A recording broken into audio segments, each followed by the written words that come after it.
요한복음 17장 보겠습니다.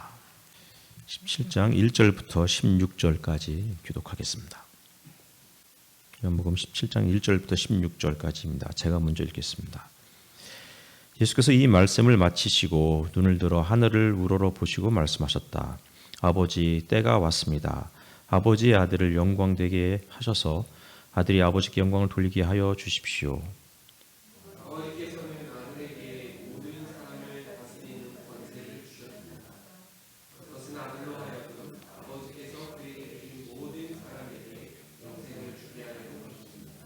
영생을 오직 한 분이신 참 하나님을 알고 또 아버지께서 보내신 예수 그리스도를 아는 것입니다.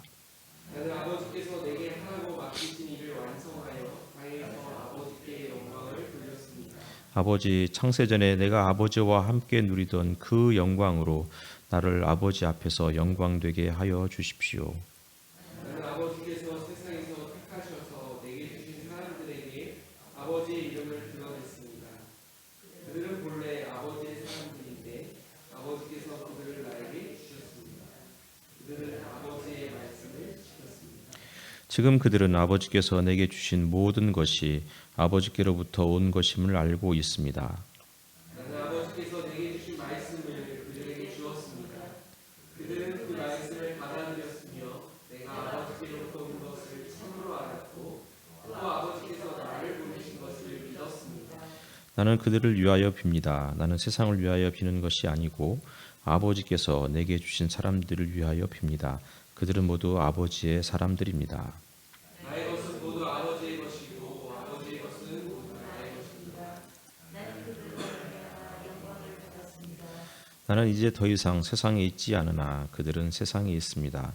나는 아버지께로 갑니다.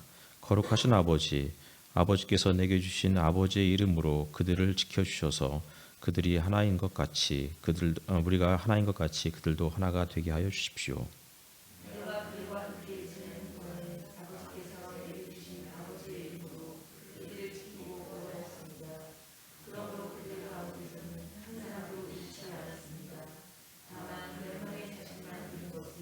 성경 말씀을 이루기 위함이었습니다. 이제 나는 아버지께로 갑니다. 내가 세상에서 이것을 아려는 것은 내 기쁨이 그들 속에 차고 넘치게 하려는 것입니다. 나는 그들에게 아버지의 말씀을 주었는데 세상은 그들을 미워하였습니다. 그것은 내가 세상에 속하여 있지 않은 것과 같이 그들도 세상에 속하여 있지 않기 때문입니다. 내가 아버지께 비는 것은 그들을 세상에서 데려가시는 것이 아니라 악한 자에게서 그들을 지켜주시는 것입니다. 내가 세상에 속하지 않은 것과 같이 그들도 세상에 속하지 않았습니다. 반갑습니다. 우리 잠깐 또 앞뒤 좌우에 계신 분들 인사 잠깐 나누셨으면 좋겠습니다.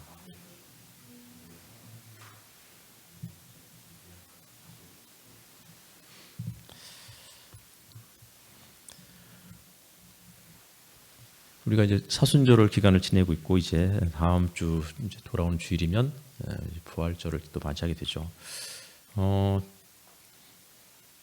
우리 문성남 형교님께서 반갑다고 이렇게 인사 나누셨습니다. 반갑습니다.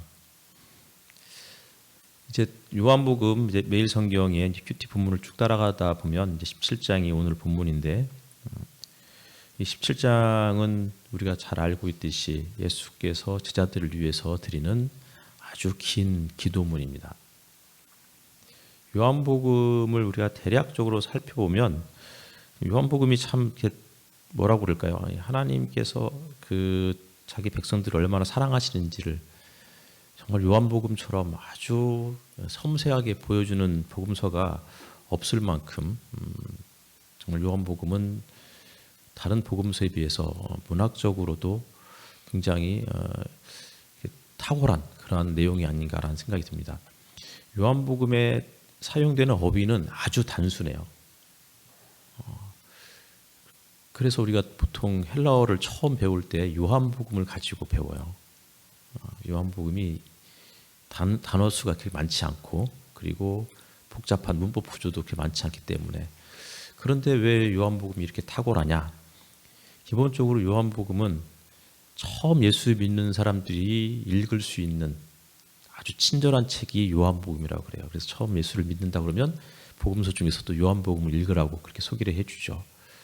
그런데 요한복음을 이제 전공하는 그런 학자들은 복음서 중에서 가장 어려운 복음서가 요한복음이고, 따라서 보통 요한복음은 자기 생애에 이제 그 연구 그를 쭉 평생 동안 하다가 신약학자면 이제 신약의 다양한 본문들을 연구하다가 생애 말년에 이제 요한복음을 쓴다라고 이야기를 하기도 해요. 그만큼 요한복음이 쉬운 듯하면서도 어려운 책이다라고 우리가 이해할 수 있을 것 같습니다.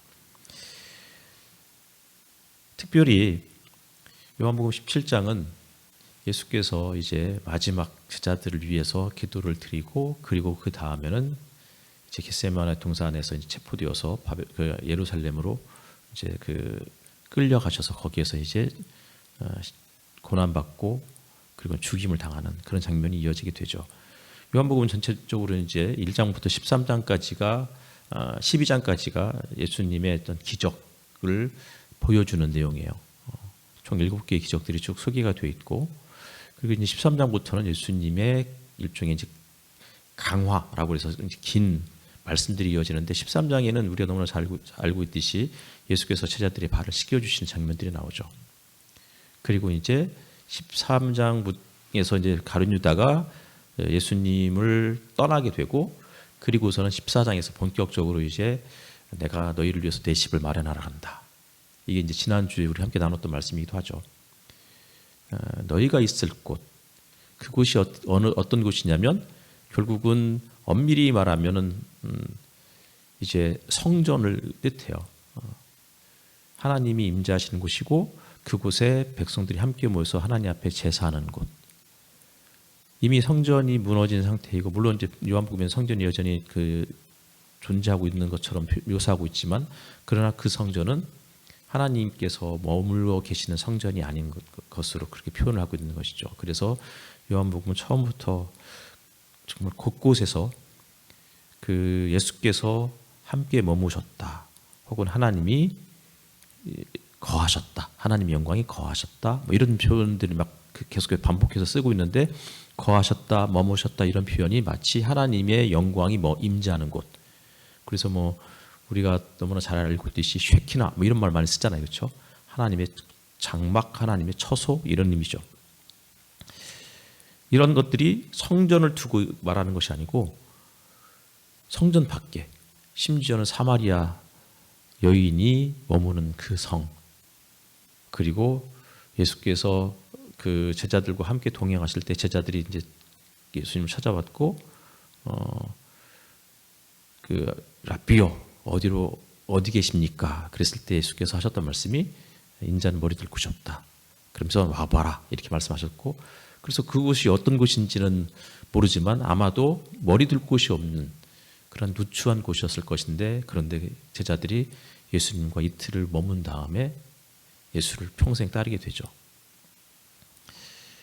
이런 일련의 과정들을 쭉 보여주고 있는 게 요한복음이에요. 그러니까 진정한 성전이 무엇인지, 참 성전이라는 것은 결국은 예수께서 머무시는 곳이고 하나님께서 머무시는 곳인데, 그곳이 어떤 곳이냐면 결국 머리 둘 곳이 없는 누추하고 낮고 천한 곳, 그러나 하나님을 여전히 소망하고 사모하는 사람들의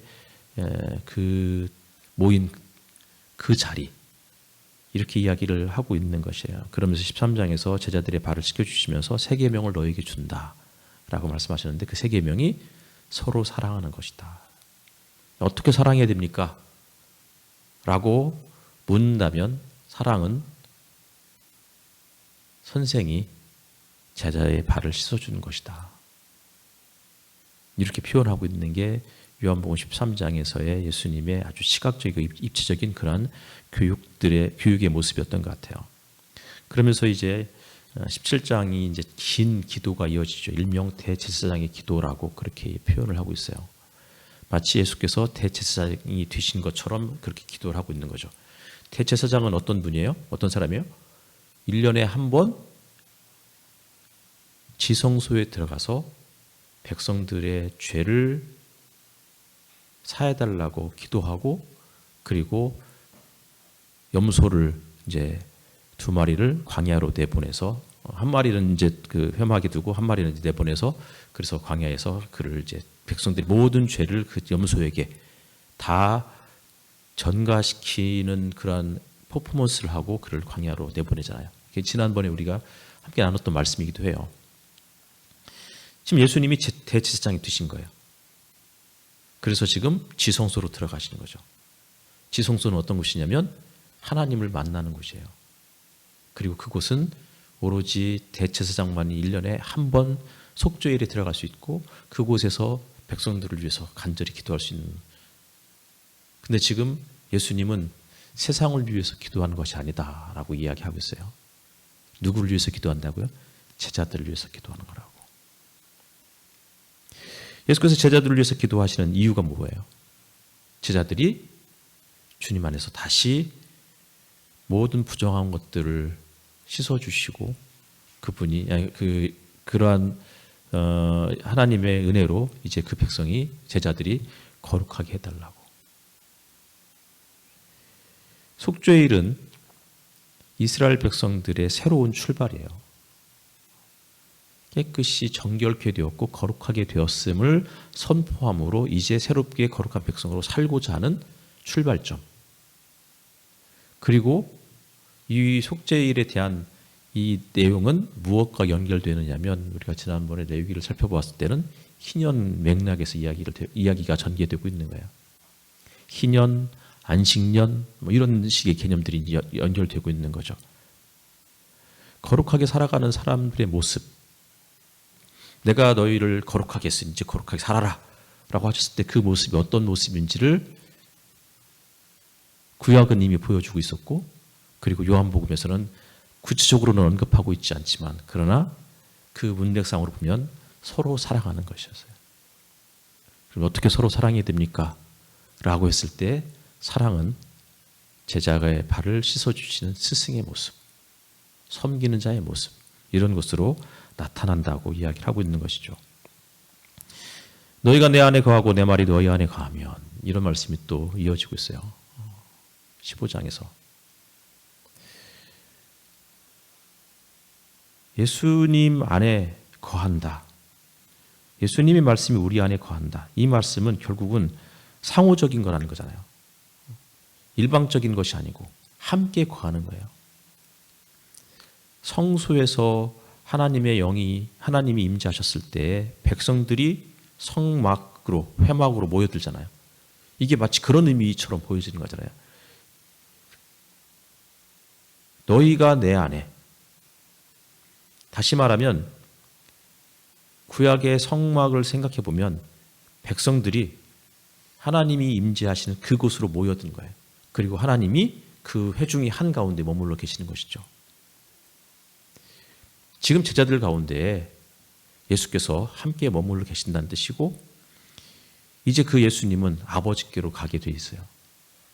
우리가 읽었던 이 본문에서도 내가 아버지께로 갑니다.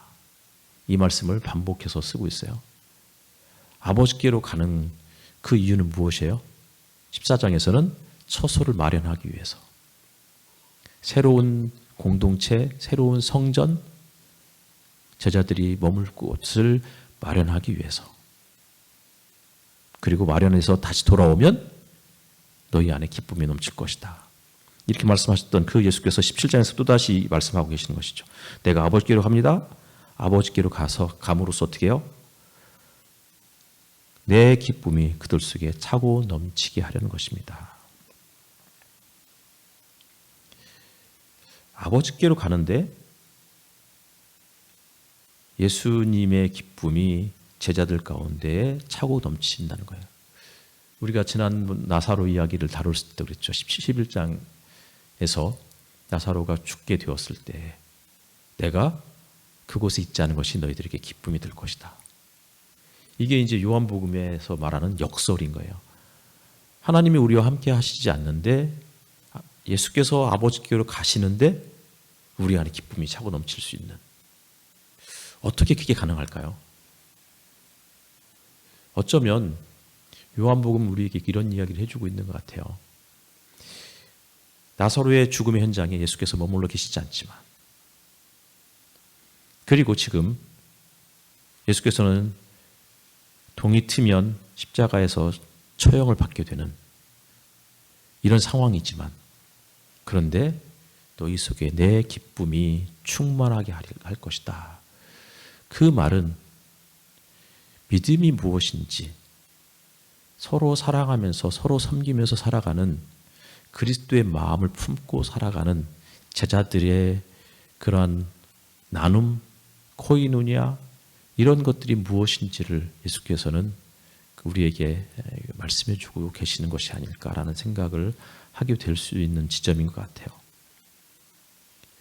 주님이 우리와 함께 하시지 않기 때문에, 우리가 그분을 눈으로 볼 수 없기 때문에, 그렇기 때문에 불안하고 그렇기 때문에 두려울 수밖에 없는 현실이지만, 그런데 주를 사랑하는 사람들이 함께 머물러 있고 주를 의지하는 사람들이 그분을 본받아서 서로 먼저 손을 내밀고 서로 먼저 마음을 열고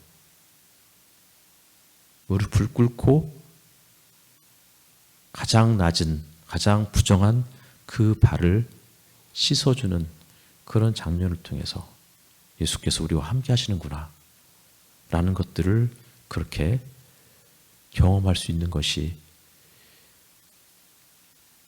요한복음에서 이야기하고 있는, 내가 아버지께로 갔지만 이것은 너희 안에 내 기쁨이 충만하게 하려는 것이다 라는 그런 말씀의 의미라고 이해하면 어떨까 싶습니다. 시편 14편 말씀을 우리가 나눴었습니다.